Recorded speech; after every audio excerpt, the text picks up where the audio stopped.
dear.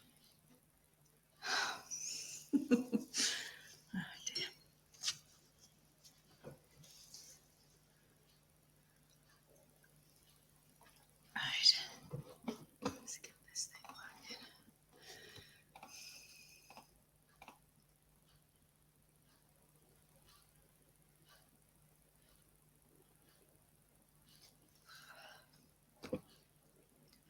Come on.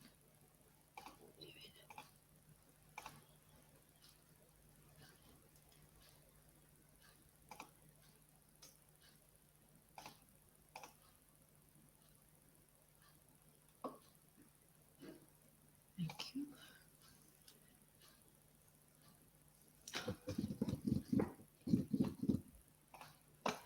I go slow. Apologies if you're there and I can't yet see you. Be there in a sec.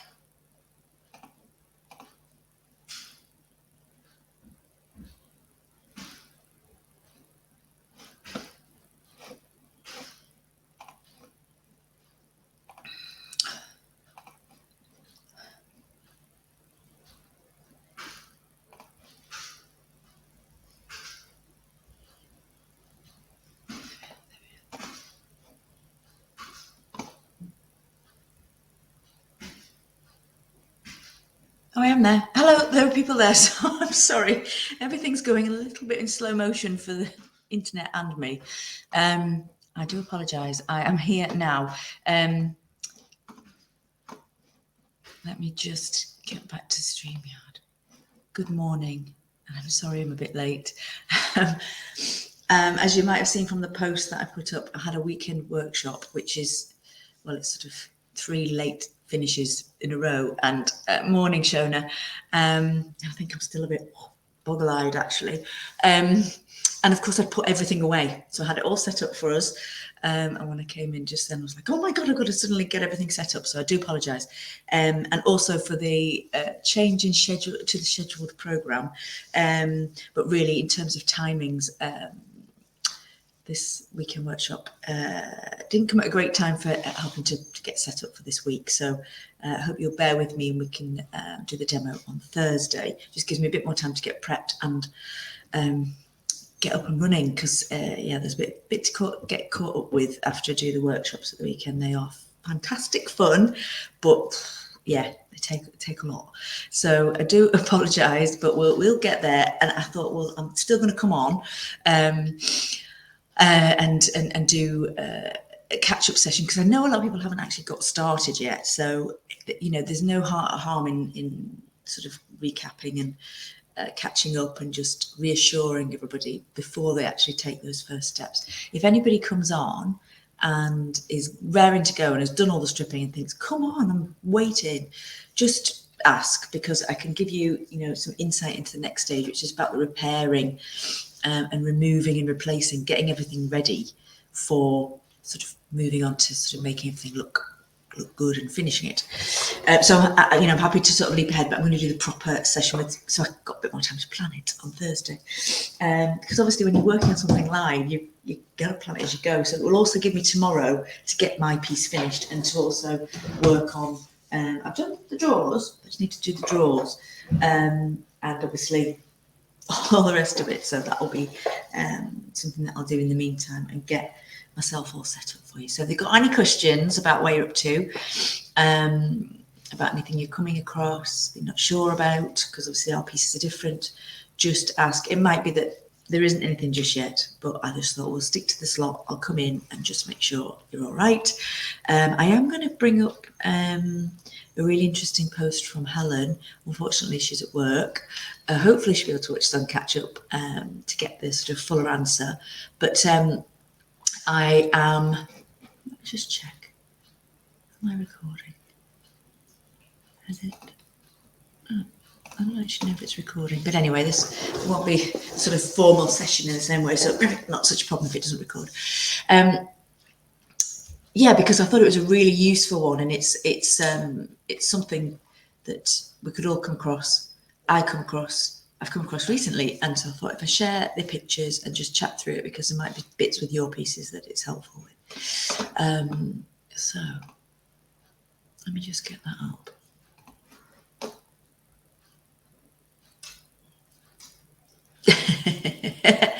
Good question, Shona. Let me add that to the, if you find some ropey veneer after stripping, at what point do you abandon your design and just paint over? And it's a good question. And perhaps in the fullness of time, you wouldn't necessarily go step by step through the methods, ruling them out, because obviously that just takes time. And I know I was talking about this with Lorraine last week. With her piece, she's got some quite large sections of damage that she can already see without stripping, so that's slightly different. But in order to sort of have a go and practice, we're going to go through the steps, and then, you know, at the end, if it doesn't look right. So I'd say for the purposes of this, when it gets stripped, share some pictures of what it looks like, and we'll take a view then. But I would, if it's a really big area, I mean, visually big, if it's sort of this sort of size, I'm going to try and fill it and then blend it in and touch it in and see how I get on. I've got some particular sort of demands here. So these, for example, this sort of size here on my edge there, they're not huge, but they are on an area of the drawer, if you notice its curve, that catches the light.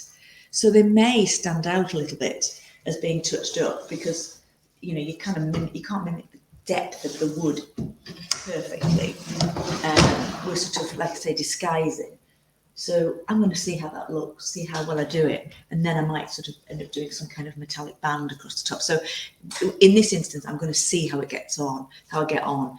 So there's not a hard and fast rule about what point you abandon it.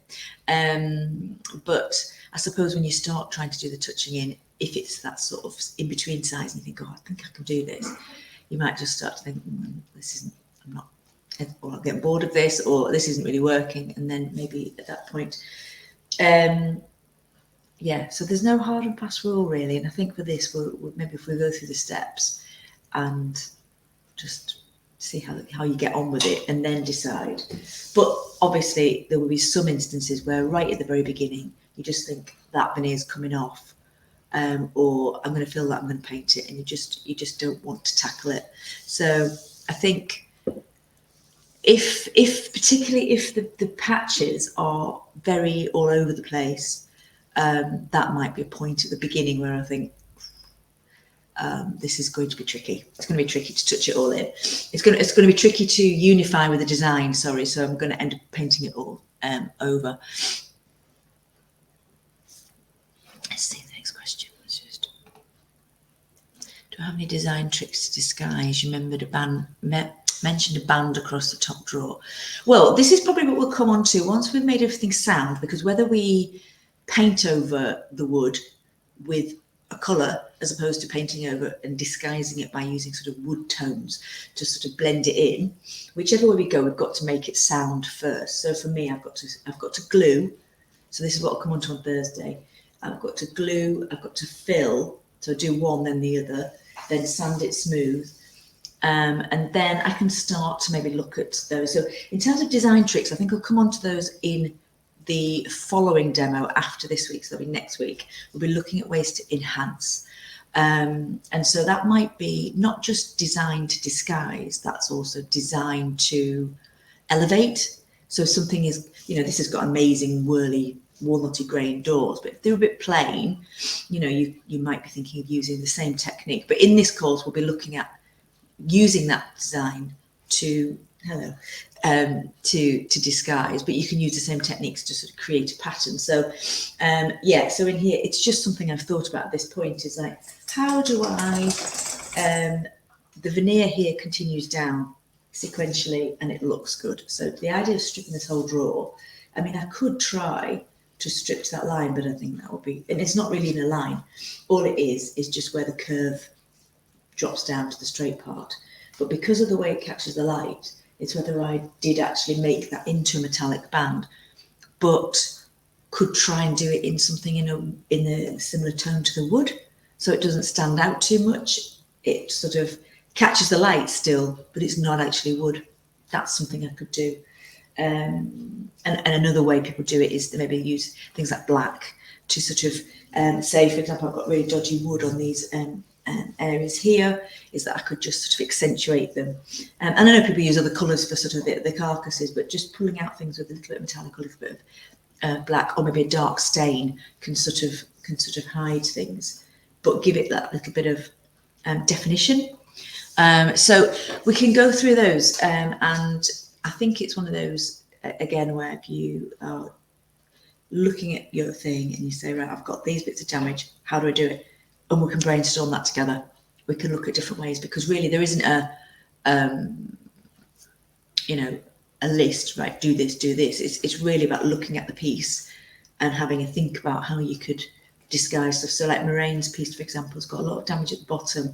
So one of the obvious ways would be to maybe just do a border at the bottom, but thinking about how you do it, because if you do it dark, maybe you might make the place look a bit stumpy. But if it's got a set-in base, then painting that at the front black and at the sides black. So really it is definitely a case-by-case basis based on your piece and how you can work with the existing features and sort of adapt them just to bring in little painted areas.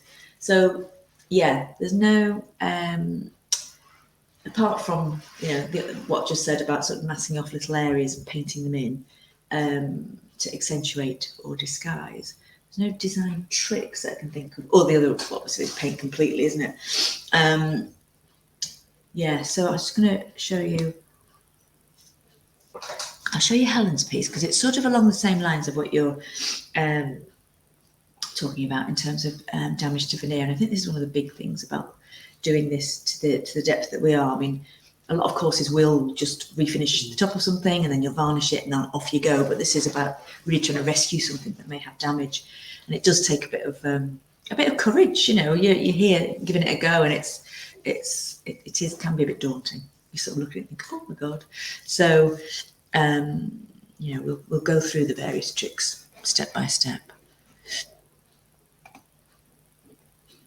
Let me just grab a tissue, sorry, if you don't mind.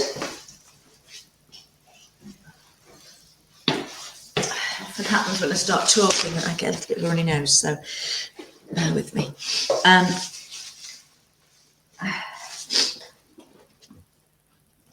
Right, let's have a little look at what Ruth is saying this morning. I'm not 100% sure what type of wood my piece is. I think it's veneered, but the bottom plinth seems to be chipboard with possibly a slither of veneer on top. Would I strip that the same as the rest of the piece, or would it be better to sand that and then paint, or try and cut off the bottom? Without seeing it, that's a little bit difficult to answer, because I need to see the construction of it. So let's have a look. But veneer can be over chipboard, that's still veneer, so don't worry about that. Obviously, like something like this, the veneer is on top of solid wood underneath, but a different kind of wood, which means if somebody did want to strip it back and take the veneer off, they'd get probably something okay. It might not be as exciting, or you might find some bits aren't as exciting. There might be ply. I think this might be ply because it's shaped, but chipboard is also out there, particle board or whatever for putting veneer on. So it tends to be sort of lighter pieces, but I wouldn't worry about it so much as long as it's got veneer on top. If it looked like chipboard without the veneer, then that's when I'm like, I think I'm gonna have to paint this, and that's when painting it into a metallic or a dark colour is quite good to sort of make a base of it. But yeah, definitely treat it the same as if it was on top of a hardwood. It may just be in terms of tidying it up. You might want to do some edge banding, which is something we're going to come on to as well, because then that hides that sort of chipboard edge. But if it's the bottom edge that it sits on the floor, that's the chipboard that you can see inside, I often just paint it. If it's very, very rough, I might fill it, but I'll often just paint it because that just tidies it up and smartens it up. And then, of course, you've got the wood at the front. So, yes, I would treat it exactly the same. In terms of strip it, I would use stripper because it's veneer. And again, it's the age of these things. I just kind of worry. And chipboard might be a case in point where, because it's on top of a less smooth surface, it may adhere less well, because the glue's got to kind of, I don't know, just a theory. So, but because the veneers are sort of and woods are sort of drying out over the years, I think using something like a sander, sometimes bits do fly off. So that's why I just err on the side of err on the side of stripper first. When it comes to cutting off the bottom, that could be more of a stylistic thing.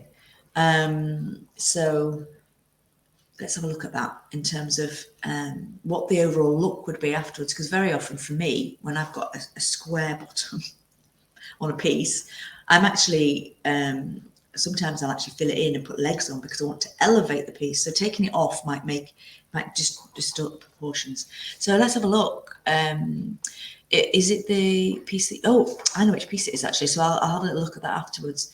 It might just affect the way it looks. It might be better to work with it. But yeah, painting is obviously the plan C that we can go for if all else fails. And sometimes stylistically we go straight from, well, I'm actually going to paint it because I want it to look gold or whatever, you know. So yes, let's work with it. Let's try and see if we can save it, unless it just looks, some pieces look really blocky, so we want to do something different at the bottom. That was a long-winded way of saying let's work with it and see if we can strip it and see what it looks like. And a lot of this is what I'm going to come on to with the images from Helen's. I think a lot of this is, let's just give it a go before we consign it to the rubbish heap. And actually, even if it is that bad, perhaps it's a case of filling and painting rather than getting rid of it, because that's the point, isn't it? You know, it might not be what we wanted to do, but we still want to keep this thing in circulation and being used and loved. So let's have a little look at, let me just see.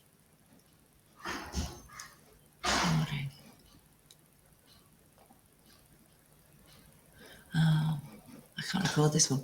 It's going to come through as a Facebook Live. So anyway, you're very welcome. It looks like a cracking piece, so I'm looking forward to seeing as you start to get stuck into it, and maybe after a bit of a rest. Let's see, Shona is asking about, does raw chipboard need sealing first before painting, ultra grip or primer? It really depends what we're talking about, because, for example, I've taken veneer off the side of a piece of furniture because it was just so damaged, and it was lifting so much, you know, big swathes of it. And I think there was some of it lost. I was going to have to fill that, which would then make the grain disappear because it would be smooth. In the end, I just was like, let's just get rid of this, because and then we'll paint the sides. I think that was part of the design anyway. So there was no point trying to salvage it to then paint it. Underneath that was chipboard, and it was that kind of chipboard that's got the sort of rough finish. You know, it's uneven, and then the veneer's been glued on top to make it smooth. Whereas some chipboard is smooth, like MDF is smooth already. So the raw chipboard, you might need to do some kind of filling, and just do a sort of a scrape over with a filler, maybe slightly sort of lengthened, which we can talk about when we come to in the specifics of the application. But you could just you can get grain filling products that would also work, but I think using a filler and using a fairly big spatula or stick or something and scraping it so it fills all the holes and then giving it a sand would give you the base for it. If it's a very light texture, you can use something like a primer, but primers don't go into the really deep. So if you've got raw chipboard that hasn't got a textured surface and it's got a sealed surface, then you're fine just to paint. But then some of them are raw, aren't they? As in, they're absorbent. So you put a bit of water on and it will soak in. So you don't need to use anything to make it stick, but you just need to be aware that your first coat of paint is going to just go and get sucked in. So in that instance, putting down a primer or a base layer of something, you know, less expensive. That's why Fusion brought out that transition coat. Well, more than one reason. It was also to help move between different colours more easily, but it's a recycled paint of all their paints put together, so it's a lot more cost effective. So putting down a base layer, sealing that with that absorbs in, and then putting your paint on top is one way. To be honest, I just painted it in the past and just accepted that I might have to put an extra layer on. So yeah, You don't have to, and you certainly wouldn't use Ultra Grip, because in this instance you'd be able to give it a sand to key it, so you don't need Ultra Grip. Ultra Grip is for very slick surfaces, like say like a laminate, or think of like IKEA furniture. So when it's quite shiny, you can give it a scuff sand, but it still might not have enough grip. So using Ultra Grip is the way forward for stuff like that, but I wouldn't use it on wood. It's not really necessary. So let me keep throwing your questions in as you've got them. That's absolutely fine. I'm just going to see if I can pull up the group. Here we go. And it's a shame when this happens, because I remember seeing the main picture of Helen's, and it was looking lovely. I think let me just pull that up as well. Because obviously you've got these recordings to go back to, so I want to make sure we set the scene, and there we go. It's a lovely piece. So you can understand when you start to get close to it, you're like, oh, it's not as good a nick as I thought. And it, gosh, it's happened enough times to me. Right, let me get back and share my screen.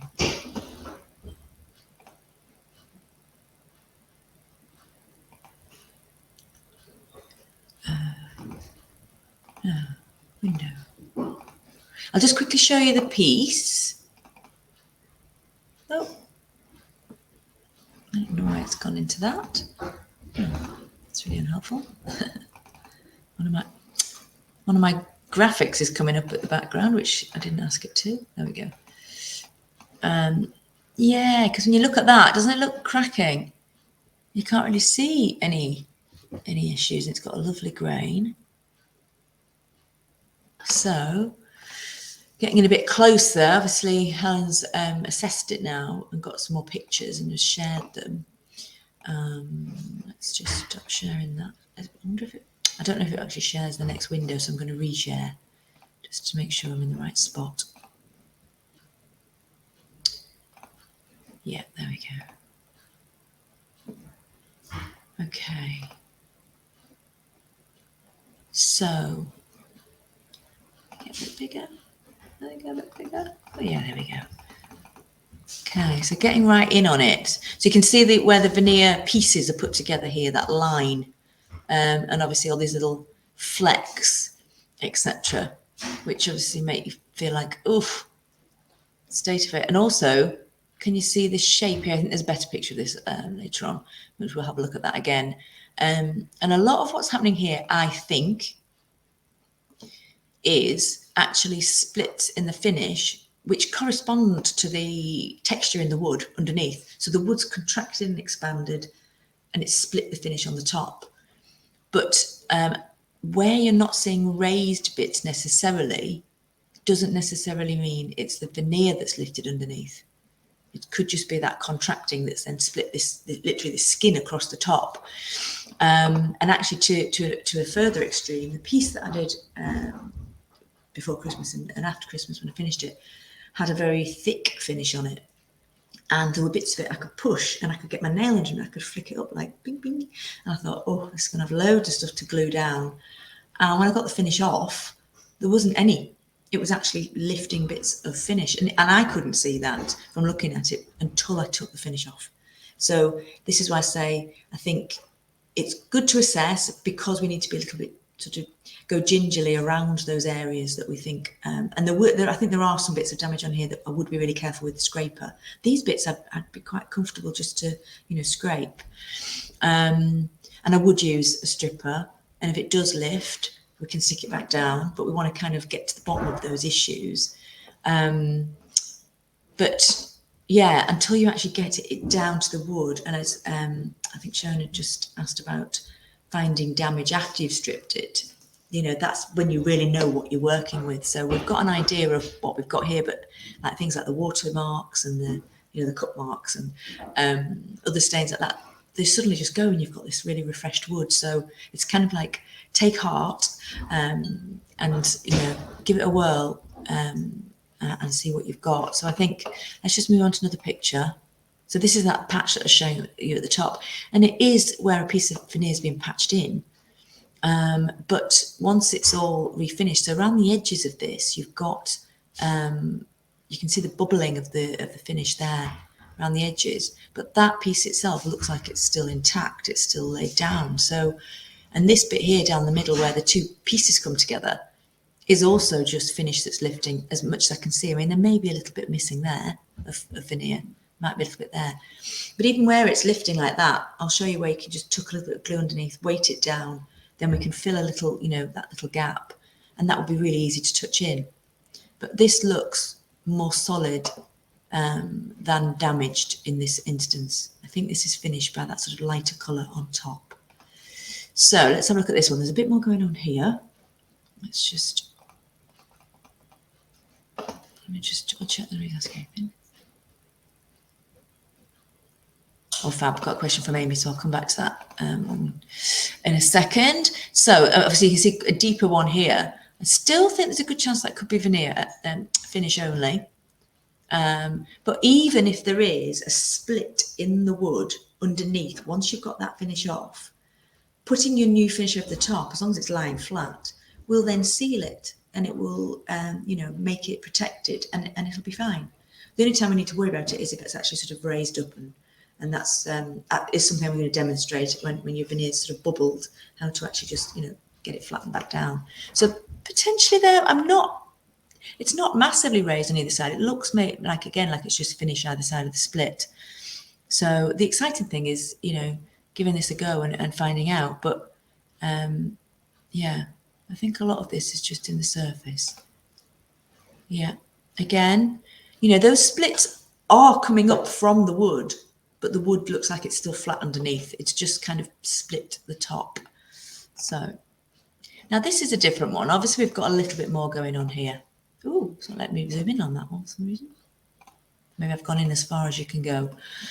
So obviously here we've got a bit more of a crack, which looks like the depth, you see the depths of it, obviously it's going to be going through the veneer. So we could be using some filler here. But the nice thing about that is it doesn't look too raised. Now, Helen will be able to tell us afterwards when she reports back. And I'd probably say, Helen, if you're watching this back before you do the stripping, I'd probably do a door that's got a little bit less damage on, do one of the other ones so that you can, you know, just get a feel for it and get that sort of confidence that, oh, it looks kind of okay, and then come to the ones that are a little bit trickier like this if you're ready to. So let me just get rid of that. I don't know if those alerts pop up on my screen. But so this, if it's not flat, we can tuck a little bit of glue in and hold it down, and then a little bit of filler, and actually just put a tiny little bit of colour over the top, and it will blend it in really nicely. So I have hope for that one again here.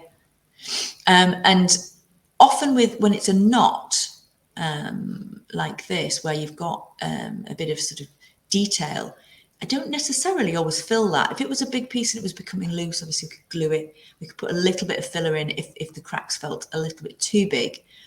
It's a case-by-case thing. But some of the knots, I've actually just sealed them over at the end because it's part of the character of the piece, you know. So it's just having a little look at it and seeing. And if I was coming to strip this with a stripper again, and I wouldn't leave it on super long, you know, to just the sort of 30 minutes sort of thing, rather than going away for an hour. And but then I would use, I'd probably use my little scourer. So that's probably what I'll do with this here, because this is cracked and possibly lifting in a few spots. Is that I will put it on, and then I'll actually scour it off with the plastic scourers. I've got one to hand, just to remind you what I'm talking about, rather than an actual pan scourer. This one here in the sink. It's a little bit of a flat scoop. These ones that do normally have a sponge inside, but this one's been used. This one's been used. I'll hold up to the camera because I'm probably in a small square. Those little metal ones, plastic ones that look like metal, I'd use that and clean it out like that. Gently, or maybe a little toothbrush will get the stripper out of that, but very gently, and then leave it to dry, and then look at what you've got. Have I got any more? Yeah, that looks good to me. That again all looks like it's in the finish.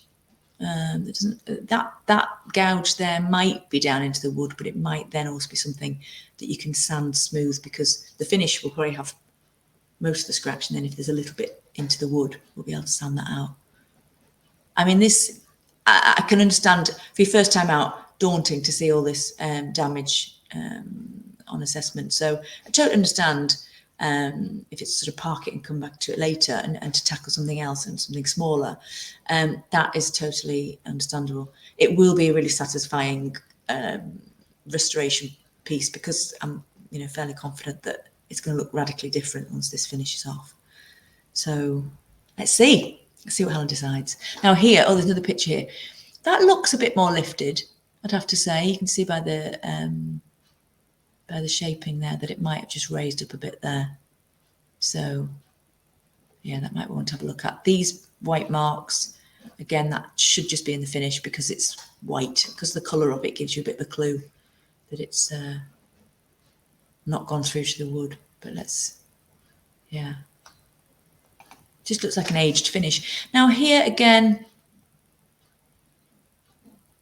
yeah, maybe a little bit, but I think that might just be lifted finish. And there'd be splits in the wood, but they're not doing anything untoward, because a lot of the wood is quite sort of textured anyway. So let's see what you decide, and obviously keep me posted and help you as you go along. There are some little raises here. Now, two of the ladies that did the weekend workshop had pieces that did this, one more than the other, that had this on the surface. I was a bit sort of like, ooh, is it going to bubble up too much? Once we got the finish off and gave it a light sand, it was smooth. So I would have high hopes that they would just be smoothed off. So could be very, very satisfying, this one, with again, lots of just damage in the finish going on there. Lovely. There's the eyes. I think, are we going back round to the beginning? So there is some actual damage up there in the top right hand corner that you can see that looks like it may be through to the wood. I'm not sure until that comes off. Are we? I think we're back at the beginning. Yeah, possibly. Right. But I hope that's sort of been useful to kind of walk through with you, because and like I said, if you've got something like that and you want to park it for down the line, it's absolutely fine. But yeah, I hope that's been a helpful thing to look at. I'll come back to where I can see the comments and stop sharing as well. There we go. Good morning, Amy. So Amy's asking, we might come on to this later, Nikki, on a stripped teak in the past, obviously not on this current project. The wood is very mottled underneath, and when I top coat, it stays the same, so looks blotchy. Okay. Mottled, yeah, so, okay. I mean, I kind of have to do the boring thing about asking a million questions, don't I? And sometimes they're like, yes, of course I've done that. But when you mean mottled, do you mean like this looks mottled? I stripped this on Saturday with the ladies. Do you mean it looks sort of mottled? That's just a stripped piece. It's not, I've not sanded it, but it still will probably look a bit like that, even when I put even before I put the white spirit on it. So it looks mottled. And this is from stripping as well. Again, I've got to ask all these questions like Miss Marple, trying to sort of knock things off in my head to figure it out. Because I know that sometimes when we sand these woods, it can get thinner in some areas than others, and it's particularly with the lighter woods like the teaks and the golden oaks and that kind of thing. I've noticed I did a big golden oak piece, and it's the piece of taking the veneer off the sides and my veneer on the front. At the time, I had a lady that worked with me. She didn't like using stripper, so she sanded it, and I ended up with quite a patchy finish at the end because it was thinner. It was clearly thinner in some areas than others, and I was really annoyed with myself about it. And that's another reason why I sort of play it safe. So the sanding, I think, was just too much. But in this instance, you may have stripped, so I might be talking absolute rubbish.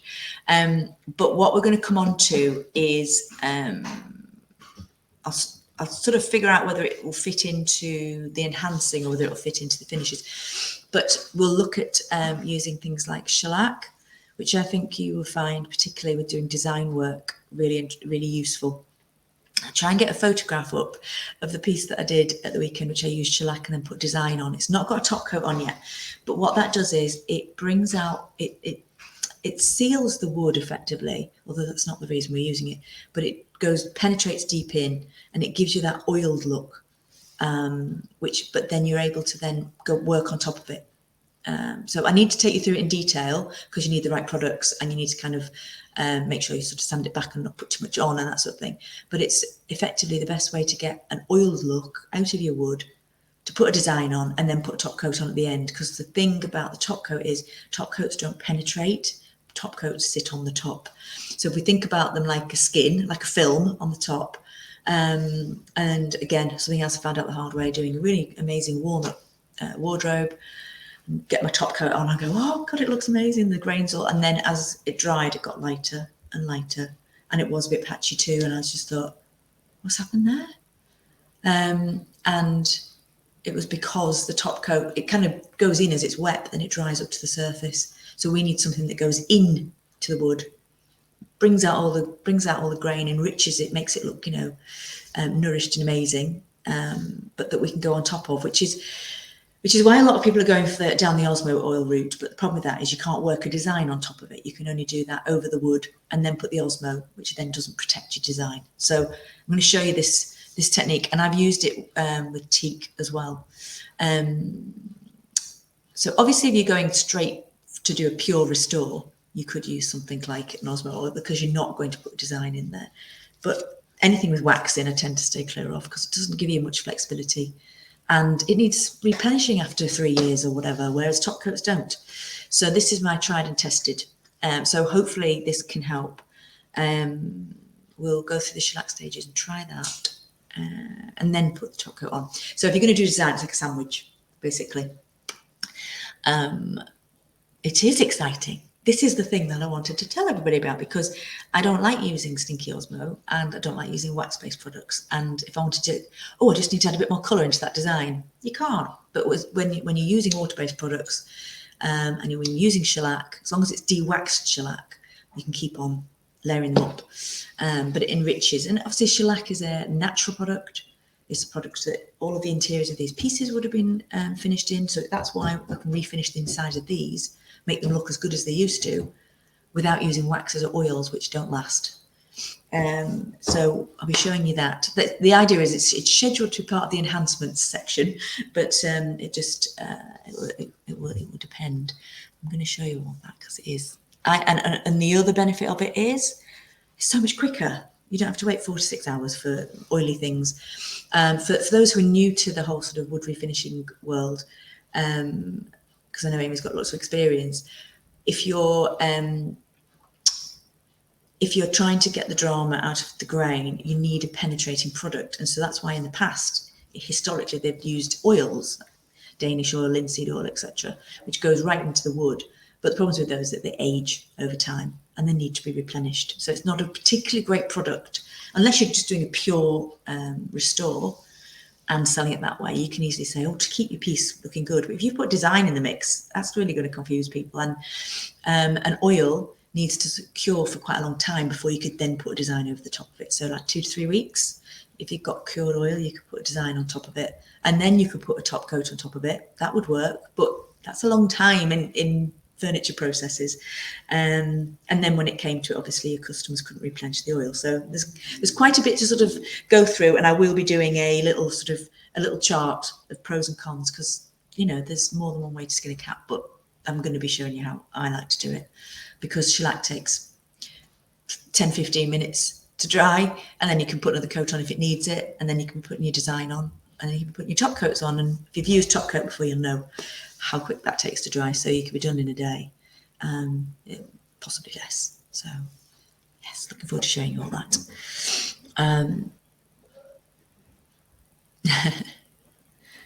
I think I missed a question here. Oh, hang on. Sorry, I did miss a comment from you there, Amy. On stripping, you put white spirit, it looked okay, but then light and dark areas appeared when you top coated. Yeah. No, I've been there too. Yeah. And that is the problem with it's the top coat, because it's cracking product. And I personally prefer to do products for sale, as you yourself obviously do, with something resilient on the top like that isn't going to need to be replenished. but it doesn't penetrate. So we need to come up with that sort of two-step approach. So yes, looking forward to and it also reminds me I need to put some more supply stuff up for you.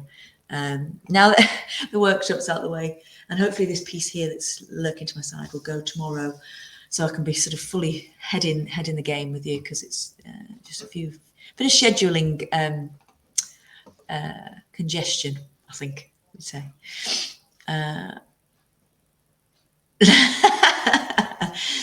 Amy's excited to learn the sandwiches. I love sandwiches. Let's just nip back up, because I think I've missed one from Shona.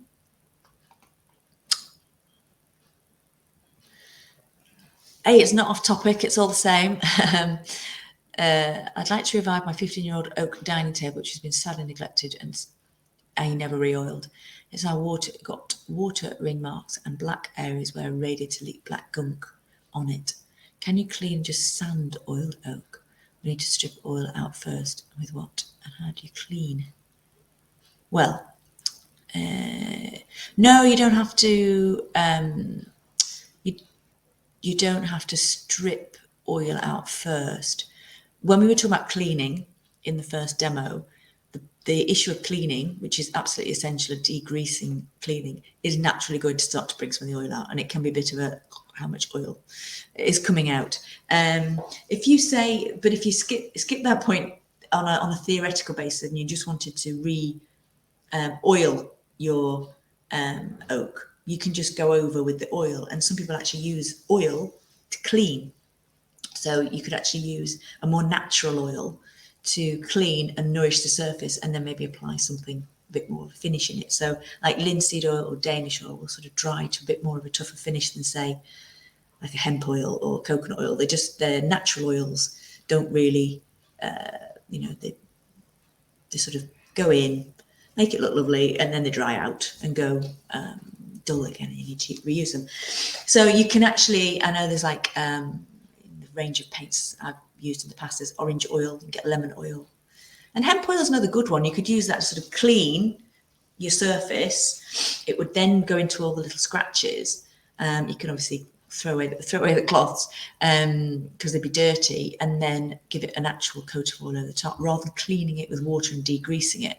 So I think probably if you wanted to strip it back and sand it back, then you would need to go down the cleaning route with the degreaser, which means it's going to pull a lot of that out. You just have to keep going till it's clean, let it dry out, and then sand.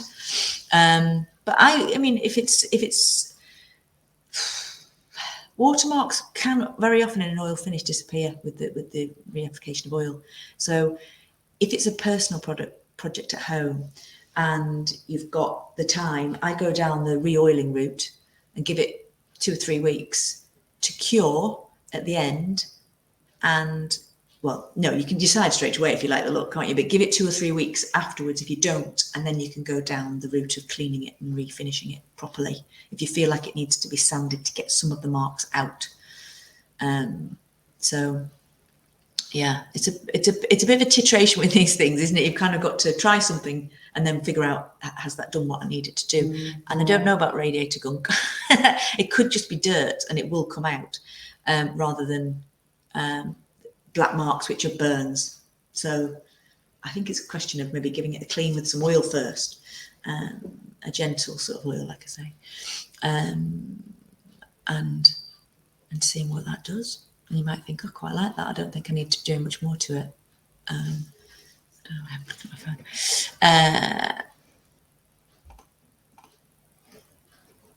Yeah, I hope that helps. It's a couple of ideas to get started with, but I'd always start with the simplest thing first and see if that works before sort of doing them, to take it all off.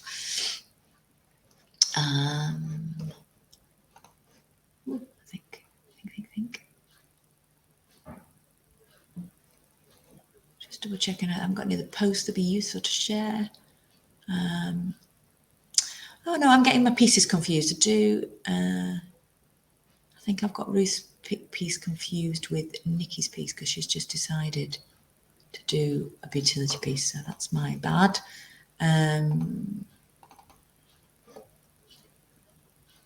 know which one you mean, Ruth. Yeah. Anyway, sorry, that's a side thing. I haven't seen a before picture of yours yet, Amy. You have to post one. What I'd love to do a post about everybody's pieces, actually, if everybody's up for it. If you're not, just let me know. I won't necessarily point fingers up, but just to show the range of things that we're tackling, I think would be quite good fun, because then we can do the afters, like do a little video with some music on or something, show them like a lineup, the rogues before the beautification process. But I'd love to see your one, Amy, because obviously you've got different wood to me. Let me just take that off. Okay. Anything else you want to have a chat about? I will put together the demo for Thursday. If you've got anything you're watching on catch up or live, if you've got anything specifically in terms of repairs that you'd like me to take into consideration, obviously I can catch up on the next Q&A about that. But if there's anything you're wondering about, I can cover that when I put that together. So we'll be looking at filling, sanding, but this sort of light sanding ready to do e-finishes, filling, gluing, and making good, because I've got some damaged, broken drawers here, that sort of thing. So we're clamping and weighing things down and being creative about stuff like that, because you don't really have necessarily a workshop full of clamps and all the tools. But there's a couple that I have recommended. And then also looking at the actual veneer damage itself. So do we try and repair it? Do we remove it? Do we replace it? And then, of course, do we just paint it? So we'll go through those steps as well. So please share any pictures on the live. I'll rejig the name. You share any pictures there or any videos. In fact, if you want to give me a video tour of things that you would like a bit of help with, do feel free. Let's have a little look. Another question popped in. Sean is asking about ink stains out of drawer interiors or just covering. Well, this is one where the other pros out there, Amy and Nadine, and who else is there? Don's there, and Sherry's there. I'm trying to think, doing a roll call off the top of my head. Can chip in if they have, because I know you can get things like stain devils for ink, but I've never actually managed to get the ink out, despite throwing everything at it in my drawers. When it's this, let's try that. That's not good. When it's this really thin ply that's inside, I've never managed to get it out. I've ended up either paint the bottom, so the dog's just fallen over the data cable. This is a stain of some kind there, but it's not ink, but it's a watermark that I think won't come out. So I might just paint that. Lining it, yeah, that is an option. I'm not a tremendous fan of draw liners. It's a bit, I don't know. It just feels like you're trying to cover something up. But if it's part of the design, I get it then. But yeah, maybe I've just got the patience for it. But I can also, if I want to, unscrew here at the back and slide these out and slide new ones in. And this isn't particularly very expensive to replace. It just would be a different colour because obviously it'd be fresh. So that's one thing. The other thing I've done is, if it's in quite good condition, if you're lucky, you could turn it over and have the mark on the bottom. This is in two sections, so each piece slides in. So have a look at yours and see if it's the same. There's like a little groove at the back here, and they just slide in. So you could flip them over if the drawer shape allows. But lining, painting, I mean, most of us would probably do some kind of refinishing inside to bring up the colour. But yeah, it doesn't necessarily cover everything. Some things have just gone in too deep.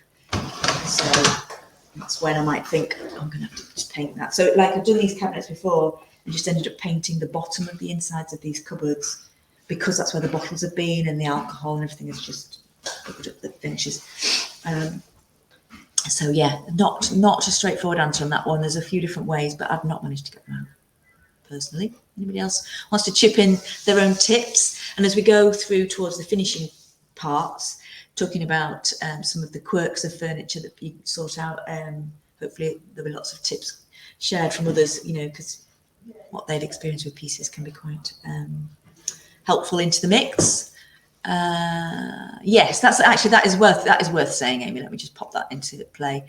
Sometimes you can sand out the marks. That's right. So what we do is we'd sand inside to freshen up as much as we can, which would take out whatever it will take out. But obviously, you can only go so far before you end up making a dip in the wood.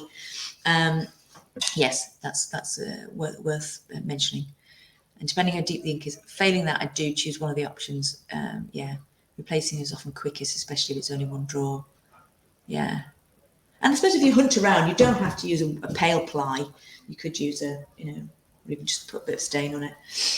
But yes, of course. So I will be in sort of finishing touches going through just refreshing the interior, which involves a light sand and then using the shellac, and it just brings it up like new.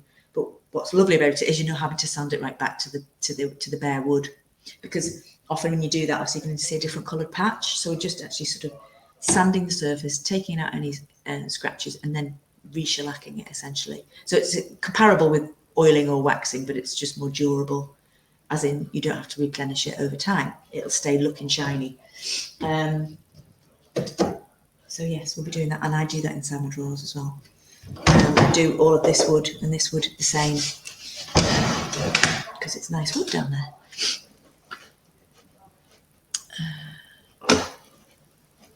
Alrighty. So now we're just about on the hour. So if you, might be a good time to wrap up, unless you've got any last things that you want to ask. But I'll be around the group after my little life admin day off yesterday. I'll be back on it. And I'll be around the group. So if you need me, just as and when, you don't have to wait for the live. But if it's something you want to see on screen and see me talk about it in a bit more detail, we'll try and fathom it out in a bit more detail. I can do that. But otherwise, I hope you can join me on Thursday. I'm sorry that it wasn't this morning, but we'll get back up to speed. And it gives me a chance to go and get my hands dirty and get my piece up to speed as well. Ready for the next bit. Okay, so I'll give you a second just to see if there's anything else you need.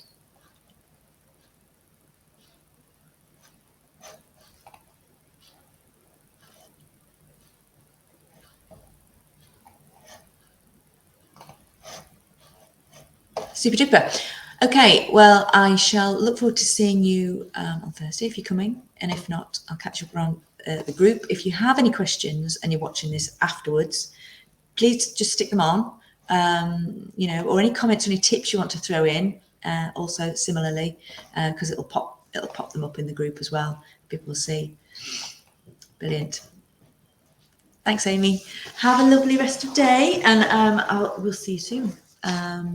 See you, Shona, and whoever else is around. I think somebody's just popped in, but I'm just popping off, so it'll be up in a second just to watch back. But feel free to add any comments or questions below, and I'll get back to you because I'm here in the studio. So yeah. Oh, hi, Ruth. Sorry, I forgot. Yes, we were chatting before. Still, I think my brain needs a little bit more R&R, but we're good. So brilliant. Good stuff. Well, happy stripping, if that's what you're getting up to. And I'll catch up with you soon. All right. Take care for now. Bye.